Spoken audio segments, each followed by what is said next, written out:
The sun blazed over the ancient harbor city of Caesarea Maritima as laborers worked tirelessly to clear the ruins of a long-forgotten Roman estate.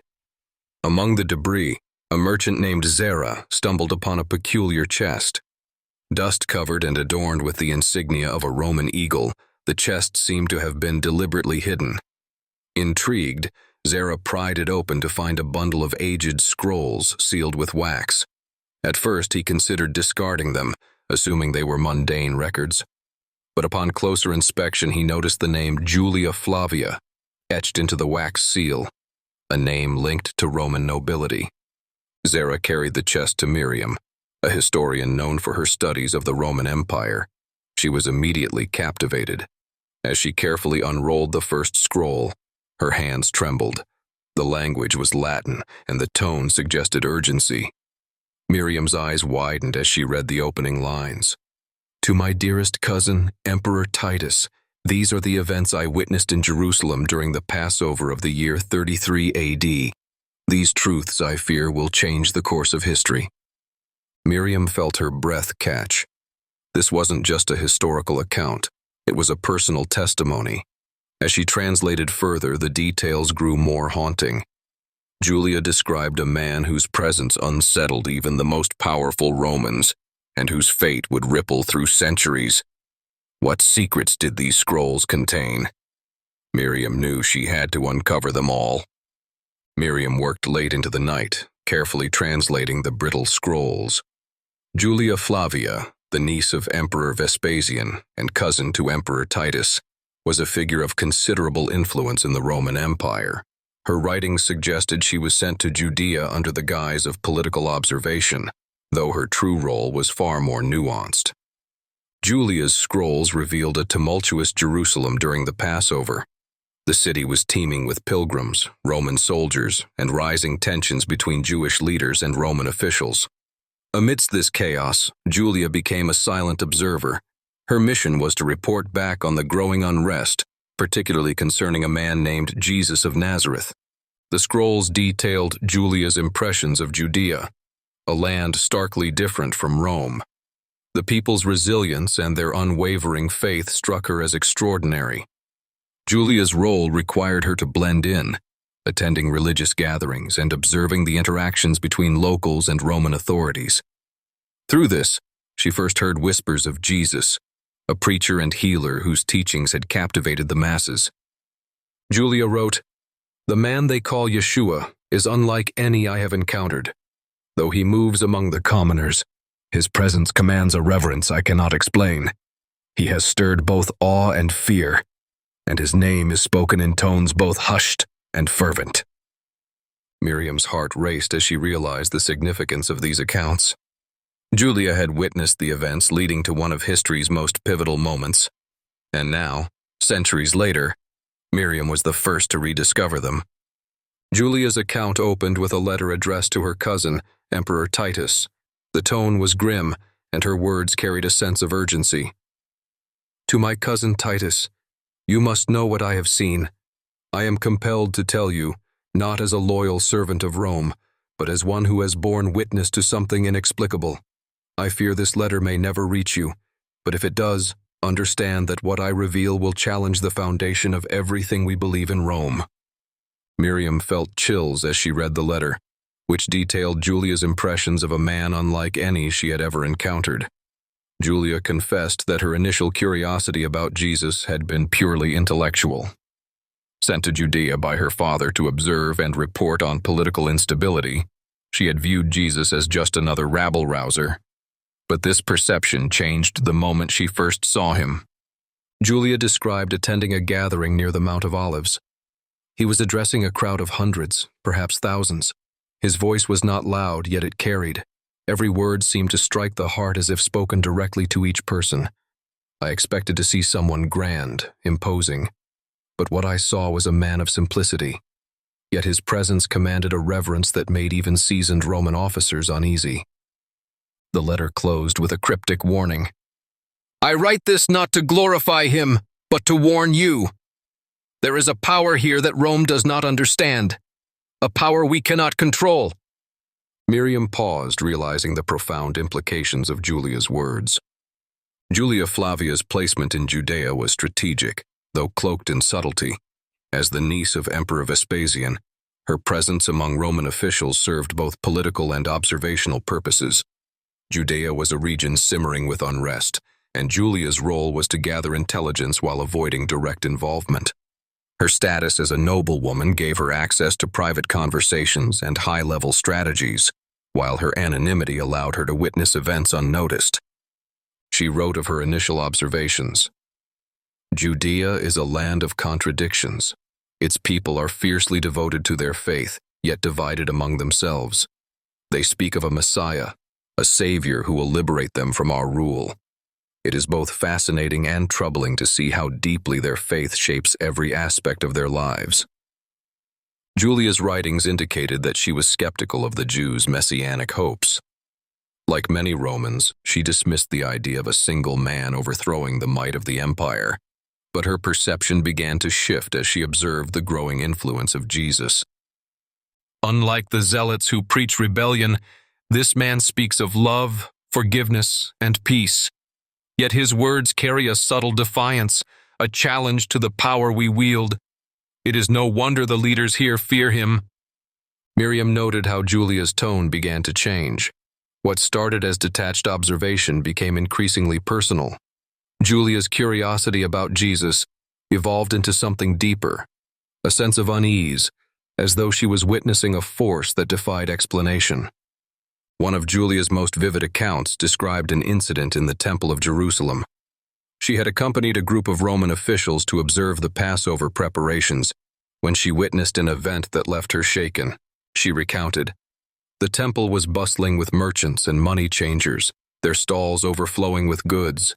It was chaotic, loud, a spectacle of commerce rather than worship. Suddenly, there was a commotion. A man dressed plainly entered and began overturning the tables. His voice, though calm, thundered through the hall. 'My Father's house shall be called a house of prayer, but you have made it a den of thieves.'"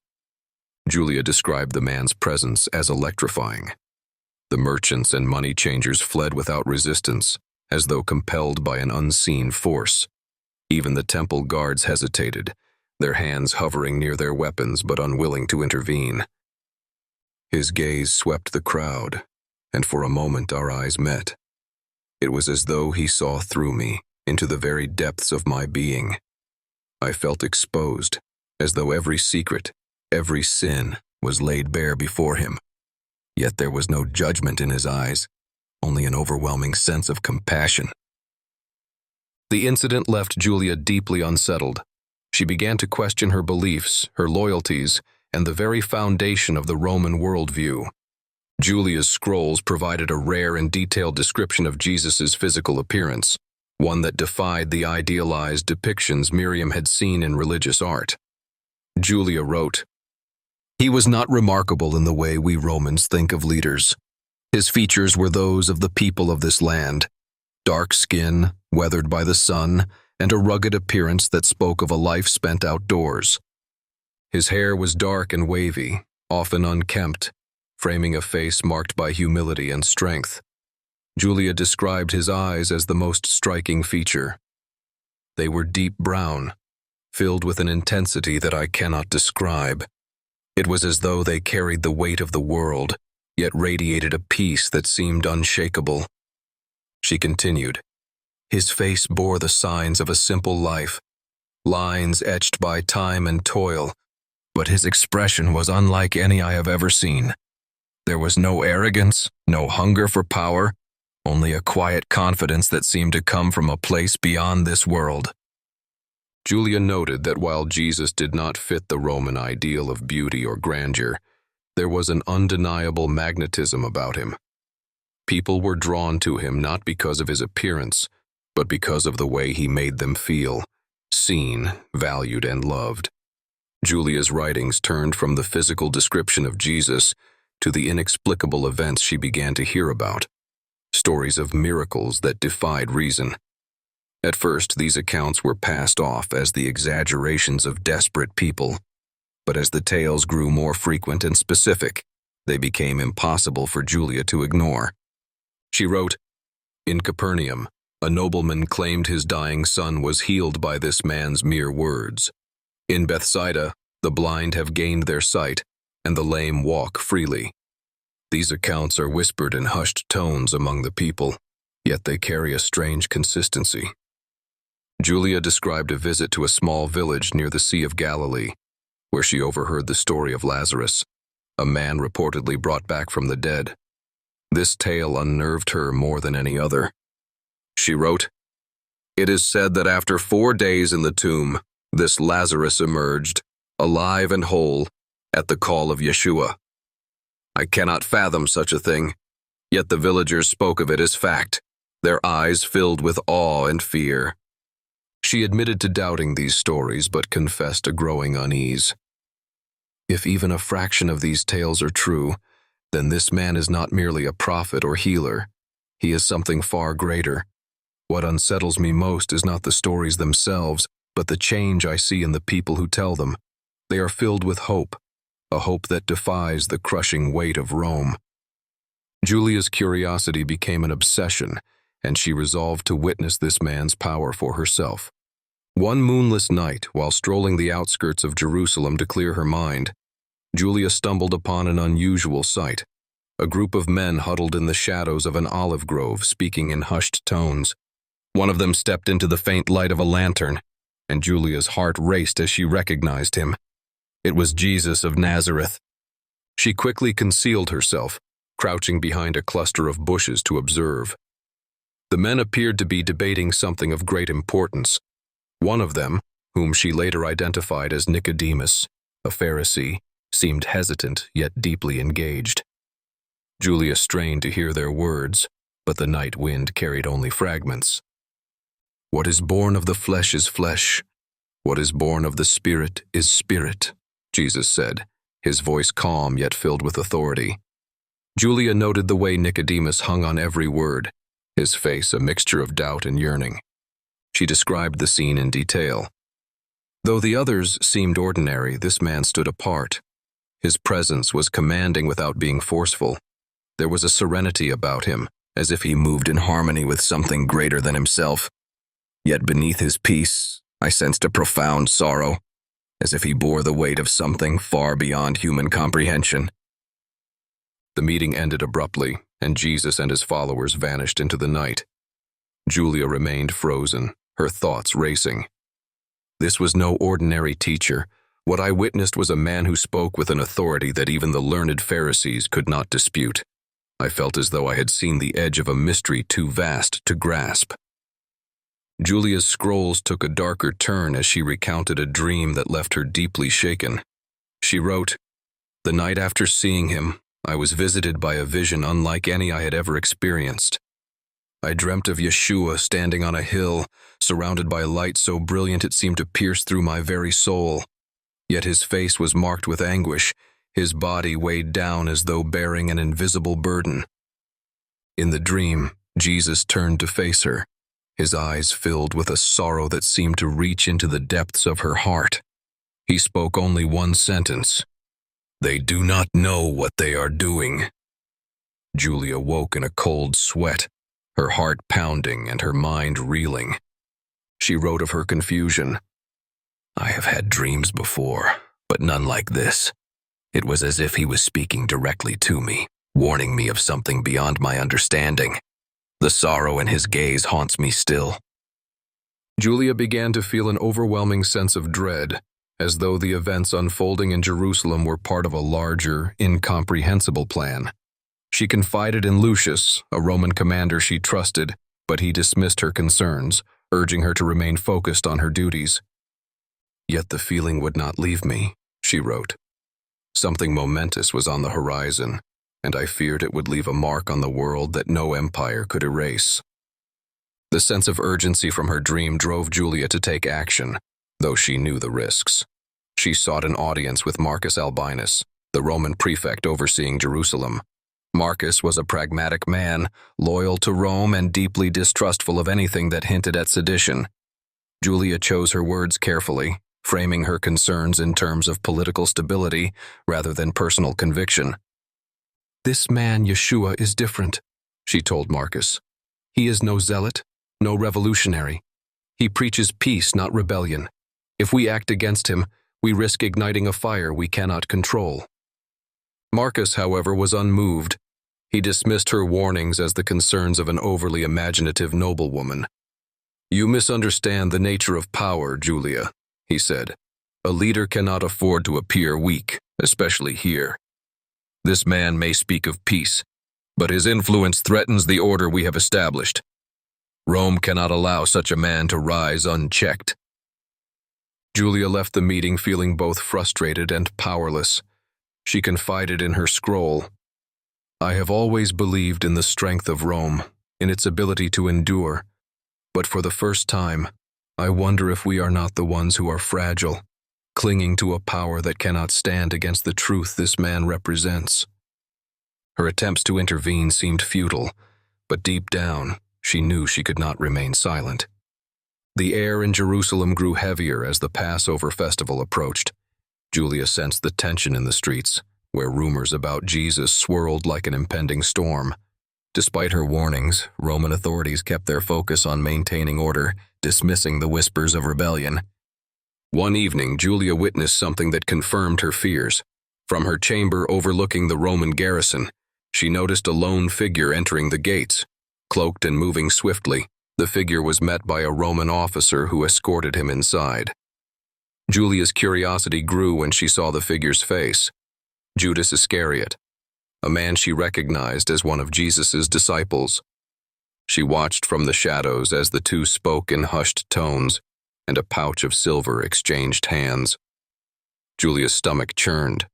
She would later write, "It was not greed that marked his face, but torment, as though he knew the cost of his actions."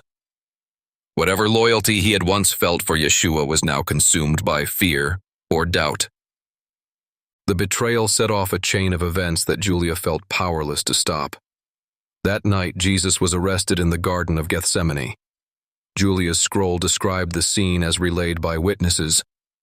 "They say he did not resist. When the soldiers approached, he spoke words I cannot fully understand. 'Do what you have come for.' Even in the face of betrayal, there was no hatred in him, only an unbearable sorrow." The betrayal was complete, and Julia could feel the weight of destiny pressing down on the city. The morning after the arrest, Julia's servant brought her word that Jesus had been taken to the high priest's house. Unable to remain idle, she disguised herself and followed the crowd gathering outside. From a distance, she could hear the muffled arguments of the Sanhedrin as they tried to justify their charges against Jesus. Julia wrote, "The accusations ranged from blasphemy to sedition, but none seemed to hold weight. They twisted his words, searching for any excuse to condemn him. And yet, he stood silent, offering no defense. His silence seemed to enrage them more than any argument could. The testimony of false witnesses filled the chamber, each more desperate than the last. Finally, the high priest Caiaphas stood and demanded, 'Are you the Messiah, the Son of the Blessed One?' The room fell silent as Jesus responded, 'I am, and you will see the Son of Man seated at the right hand of power and coming with the clouds of heaven.'" Julia described the uproar that followed. It was as if his words had shattered their very foundation. They tore their robes and cried out for his death. I did not fully understand what he had said, but the power in his voice left no doubt that it was something extraordinary. Though the council condemned him, they lacked the authority to carry out the sentence. Julia knew the matter would soon be brought before the Romans and before Marcus. Julia stood in the shadows of the governor's palace as Jesus was brought before Marcus Albinus. The crowd had grown larger, their cries for Jesus' death ringing through the air. Julia watched Marcus closely, noting the strain on his face. "Marcus was not a man easily moved," she wrote. "He was cold, calculating, and loyal to Rome above all. Yet, as he looked upon Yeshua, I saw something I had never seen before: hesitation." The Jewish leaders presented their case, accusing Jesus of claiming to be king of the Jews and threatening the authority of Caesar. Marcus listened, his expression unreadable, before turning to Jesus. "Are you the king of the Jews?" he asked. Jesus replied simply, "You say so." The trial dragged on as Marcus questioned both Jesus and his accusers. Julia noted how her cousin's demeanor shifted. For every charge, Yeshua gave no defense, only silence. It was as though he knew the outcome and had accepted it. Marcus, for all his power, seemed shaken. He looked at Yeshua not as a criminal, but as a mystery he could not unravel.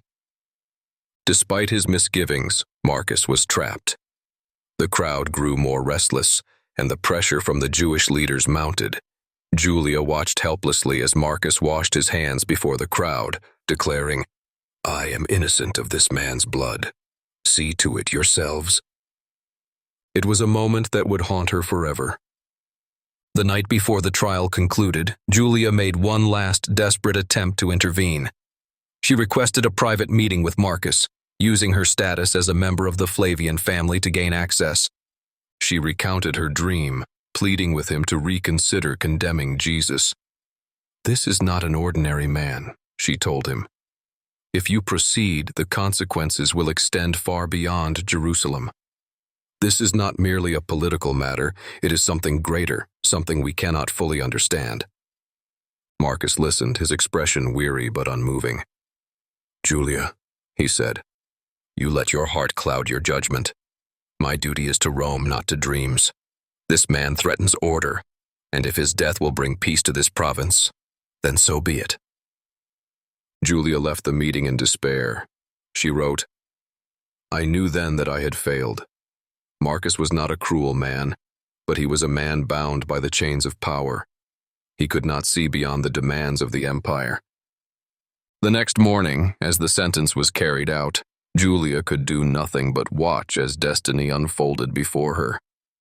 The rest of the story continues to expand in this detailed fashion, building up to the crucifixion, the resurrection, and Julia's ultimate realization of what she had witnessed. If you'd like, I can continue expanding the remaining chapters one by one until we reach the full conclusion. Let me know. As dawn broke over Jerusalem, Julia stood on the balcony of her quarters, listening to the growing clamor from the streets below. The crowd had gathered outside the governor's palace, demanding the execution of Jesus. Their cries of "Crucify him" echoed through the halls, mingling with the sound of Roman soldiers marching into position. Julia's heart sank as she realized there was no turning back. She wrote, "I had pleaded with Marcus, appealed to his reason and his humanity, but his decision had already been made. He was a man of Rome, and Rome could not risk rebellion, not for the life of one man, no matter how innocent." From her vantage point, she watched as Marcus addressed the crowd. His voice was steady, but Julia could see the strain in his posture. He offered them a choice: release Jesus or Barabbas, a known insurrectionist. The choice seemed absurd to Julia. Surely the crowd would spare the one who had preached peace. But the mob, urged on by the religious leaders, chose Barabbas. Julia could hardly believe it. She described the moment in vivid detail. Marcus hesitated, his eyes scanning the crowd as though searching for a reprieve. But there was none. With a weary sigh, he gave the order. Yeshua would be crucified. As Jesus was led away, Julia felt a crushing sense of helplessness. "I had never felt so powerless," she wrote. "This man, who radiated such peace and strength, was condemned not by law, but by fear and hatred, and I could do nothing to stop it." The procession to Golgotha, the hill of execution, was one of the most harrowing sights Julia ever witnessed. She described the scene in her scrolls. The streets were lined with onlookers, their faces a mix of curiosity, sorrow, and contempt. Yeshua, already battered and bleeding, carried the heavy wooden cross on his back. Each step seemed to drain the life from him, yet he did not falter. Julia followed at a distance, her hood pulled low to avoid being recognized. She watched as Jesus stumbled under the weight of the cross, the soldiers striking him to force him onward. At one point, a man from the crowd, later identified as Simon of Cyrene, was compelled to help him. Even as he suffered, Julia wrote, there was no bitterness in his eyes, no curses on his lips. He bore it all with a dignity I cannot comprehend. The crowd jeered and mocked him, yet he did not respond. It was as though he saw something beyond this moment, something none of us could understand. Julia described the atmosphere as oppressive, the air thick with tension and sorrow. Even nature seemed to mourn. The sky grew darker, and the wind carried an eerie chill. I wanted to turn away, to escape the horror of what was happening, she admitted. But something held me there. I felt as though I was witnessing not just the end of a life, but the culmination of something far greater. By the time Julia reached Golgotha, Jesus was already being nailed to the cross. She described the scene in agonizing detail. The soldiers worked with practiced efficiency, their faces devoid of emotion. The sound of the hammer striking the nails echoed across the hill, each blow sending a shudder through my soul. Julia noted the stark contrast between the brutality of the act and the demeanor of the one being crucified. Yeshua did not cry out. His face was pale, his body trembling with pain, but his expression was one of acceptance. It was as though he had already surrendered himself to a purpose far beyond our understanding. The sky darkened further as Jesus was lifted onto the cross. Julia described the eerie silence that fell over the crowd, broken only by the occasional sob or murmur. Above his head, the soldiers placed a sign that read, Jesus of Nazareth, King of the Jews. The words were meant to mock him, Julia wrote, but they felt true in a way that defied explanation. He did not look like a king, but there was something regal about him, even in his suffering. As the hours passed, Julia remained at the edge of the crowd, unable to tear her eyes away.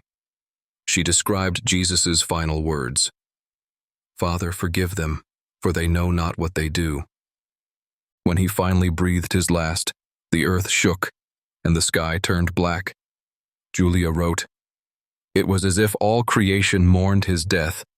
In that moment, I knew that nothing would ever be the same. The crucifixion left Jerusalem in a state of uneasy silence. Julia returned to her quarters, her mind racing with the events she had witnessed. She wrote, The city felt different, as though a shadow had passed over it. The streets were quieter, the people subdued. Even those who had mocked him seemed unsettled, as if they realized too late what they had done. News of strange occurrences spread quickly. The temple veil had reportedly torn in two, and many spoke of an earthquake that shook the city at the moment of Jesus' death. Julia could not dismiss these signs as mere coincidence. I have always believed in the gods of Rome, she wrote, but none of them have ever inspired the fear and awe I feel now. It is as though the death of this one man has shaken the very foundations of the world. In the days that followed, Julia found herself haunted by the memory of Jesus' eyes. They were not the eyes of a defeated man, she wrote. Even in death, they seem to hold a truth that I cannot fully grasp. She resolved to learn more, to seek out those who had followed him, and understand what had driven them to such unwavering devotion. What she discovered would change her life forever. On the third day after the crucifixion, rumors began to circulate that Jesus' body was missing from the tomb. Julia was skeptical at first, dismissing it as the delusion of his followers. But when she overheard Roman soldiers whispering about the incident, her curiosity was piqued. She wrote, They spoke of a great light, a trembling of the earth, and the stone being rolled away. They swore that no man had touched it. Their faces were pale with fear, as though they had seen something they could not explain. Julia sought out Mary Magdalene, one of Jesus' closest followers, who claimed to have seen him alive. Mary's account was filled with awe and conviction. He is risen, she told Julia. I saw him with my own eyes. He called my name and I knew it was him. Julia could hardly believe it, but the certainty in Mary's voice left her shaken. If this is true, she wrote, then everything I thought I knew about life and death has been turned upside down. The gods of Rome offer power and conquest, But this man offers something far greater: hope. The city buzzed with whispers of the impossible. Jesus had risen. While the Roman authorities dismissed the story as a fabrication by his followers, Julia was not so sure. She sought out more witnesses, determined to uncover the truth for herself. Her search brought her to a hidden gathering of Jesus' disciples. The room was filled with men and women speaking in hushed yet fervent tones. When Julia entered, silence fell.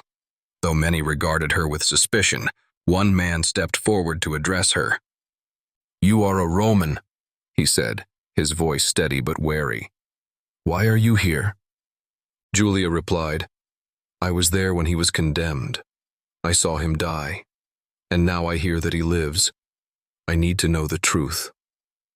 The man introduced himself as Thomas, one of Jesus' disciples. He recounted how Jesus had appeared to them, showing them the wounds in his hands and side to prove he was not a ghost. Others in the room confirmed his story, each speaking of their own encounters with the risen Christ. "He came to us in our fear," said Mary Magdalene. "He spoke peace over us and showed us the scars of his suffering. He is alive, and we are no longer afraid." Julia wrote of the power in their testimonies. These were not the words of deluded fanatics. Their joy, their certainty, was unlike anything I had ever seen. If they were lying, they were the best actors in all the empire, but I knew they were not. Determined to find evidence beyond the disciples, Julia turned her attention to the Roman guards who had been stationed at Jesus' tomb. Through a servant's connections, she arranged a discreet meeting with one of them, a young soldier named Decimus. At first, Decimus was reluctant to speak, fearing reprisal from his superiors. But Julia's status as a member of the Flavian family eventually coaxed the truth from him. His account was chilling. "We were stationed outside the tomb," Decimus began. "The night was quiet, uneventful. Then, near dawn, there was a sudden earthquake. The stone rolled away, though no hands touched it. And there was light, blinding light. I couldn't see what caused it, but I don't know how to explain it. It was like being in the presence of something not of this world." He paused, his face pale. "When we regained our senses, the tomb was empty. The body was gone. We were ordered to say the disciples had stolen it. But I swear to you, Lady Flavia, no man could have done what I saw." Julia wrote of her reaction. The fear in Decimus's voice was genuine. This was no tale spun to impress or deceive. Whatever happened at that tomb, it was beyond human comprehension. The weight of what she had discovered pressed heavily on Julia. She knew she had witnessed events that would forever alter the course of history.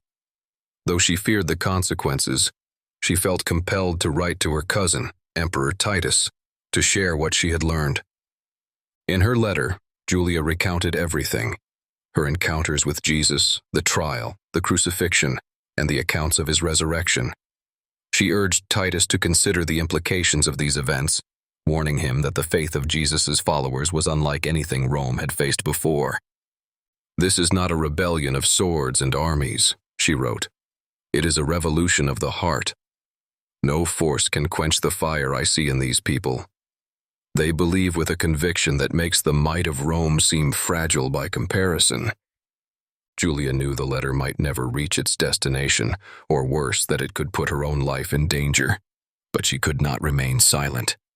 "If this truth is not told," she concluded, "then the world will remain blind to the greatest miracle it has ever known." Julia found herself drawn deeper into the teachings of Jesus, seeking out his followers and learning about his message. For the first time in her life, she questioned the gods of Rome, the ideals of power and conquest that had shaped her upbringing. "His words were simple, yet profound," she wrote. "Love your enemies, forgive those who wrong you, care for the least among you. These teachings stand in stark contrast to the cruelty and ambition that define our empire." Julia began to see the world through new eyes. The divisions of class, culture, and power that Rome upheld now seemed meaningless. She spent time among Jesus' followers, witnessing their compassion and generosity firsthand. They live as though the kingdom he spoke of is already here, she wrote. It is not a kingdom of wealth or power, but of love and humility. I can no longer deny the truth of it. Her transformation was not without cost. She distanced herself from the Roman elite, risking her status and safety to align herself with a faith that was increasingly seen as a threat to the empire. Word of Jesus' resurrection and the growing movement of his followers reached the Roman authorities. Persecution began swiftly, with soldiers ordered to arrest and punish those who proclaimed Jesus as the Messiah. Julia documented the brutal crackdowns in her scrolls. They dragged men and women from their homes, accusing them of sedition. Some were beaten, others imprisoned, yet they did not waver. Even in the face of death, they held to their faith, singing hymns of praise to the one they called the risen Lord. The courage of these believers left Julia awestruck.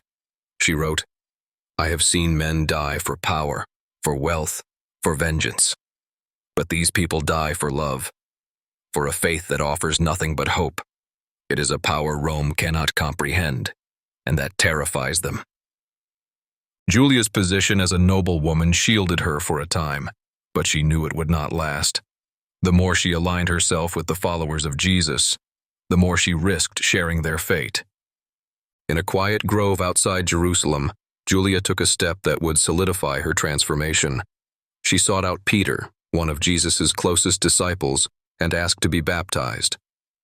"I expected him to refuse," she wrote, "to see me as an outsider, a Roman who could never understand their faith. But he welcomed me with open arms, saying, 'The Lord's grace is for all who seek it.'" The ceremony was simple yet profound. As Peter poured water over her head, Julia felt an overwhelming sense of peace. "In that moment," she wrote, "I felt as though I had been made new. The weight of my past, the power, the privilege, the sins of Rome, fell away. I was no longer Julia Flavia, a Roman noblewoman. I was simply a follower of the one they call the Christ."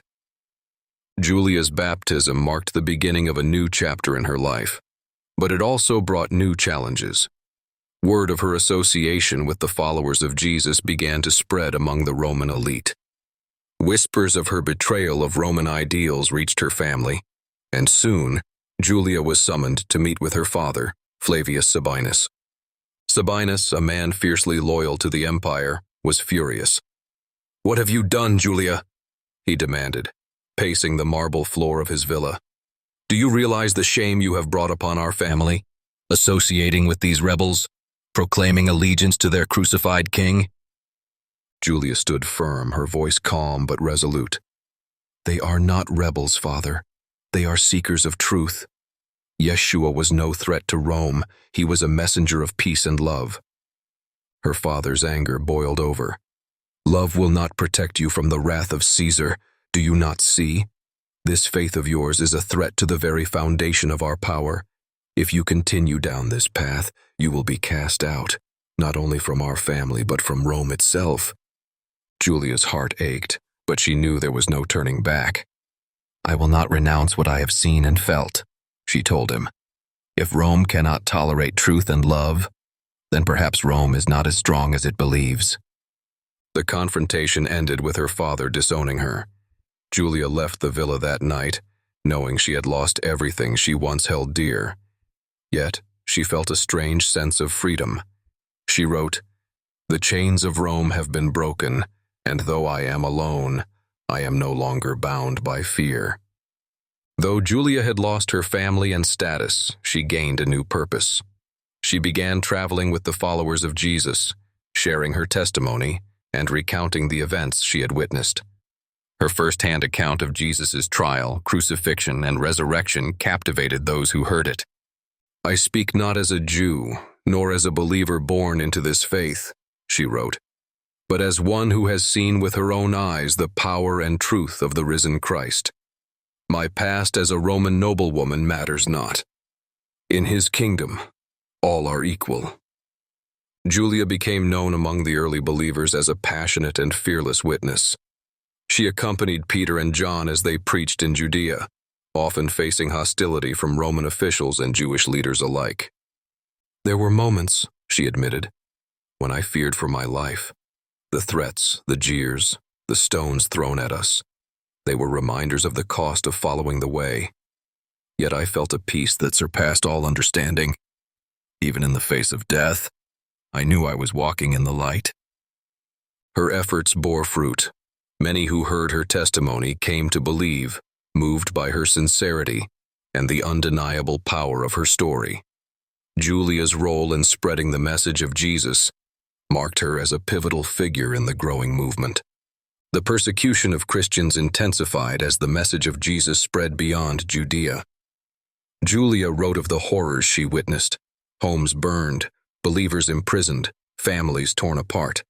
Yet she also described the resilience of the community. "We gathered in secret, in caves and hidden rooms," she wrote. "We sang hymns softly so as not to be heard, yet our faith grew stronger with each passing day. The love we shared was unlike anything I had known in Rome. It was pure, unshakable, and eternal." Julia herself was not spared from the wrath of the authorities. She was arrested during a secret gathering and brought before a Roman magistrate. The charges were clear: treason against the empire. "They demanded that I renounce my faith and swear allegiance to the gods of Rome," she wrote. "I could not. How could I deny what I knew to be true? How could I turn my back on the one who had given me new life?" Julia's refusal led to her imprisonment.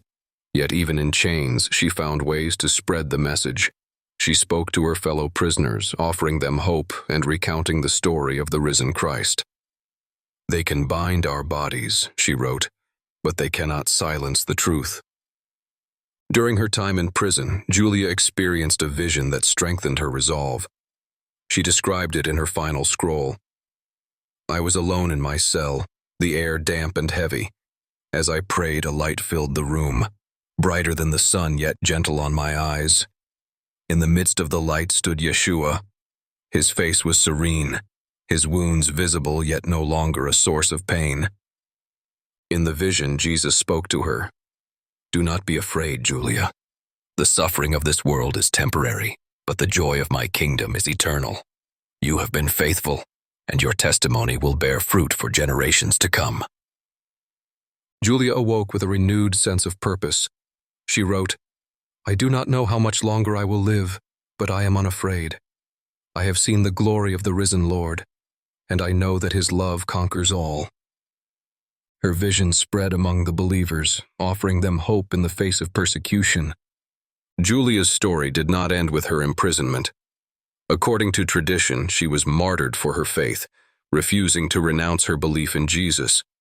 Yet her writings lived on, preserved by the early Christian community. Centuries later, Miriam reflected on the significance of the scrolls she had uncovered. Julia Flavia's testimony is a reminder that faith transcends culture, status, and power, she wrote. "It is a story of transformation, of a woman who turned from the might of Rome to the love of Christ. Her words have the power to inspire not just believers, but all who seek truth." Miriam ensured the scrolls were shared with scholars and believers around the world. They became a source of inspiration, shedding light on the humanity of Jesus and the profound impact he had on those who encountered him. As Miriam concluded her translation, she wrote, "Julia's story is not just history.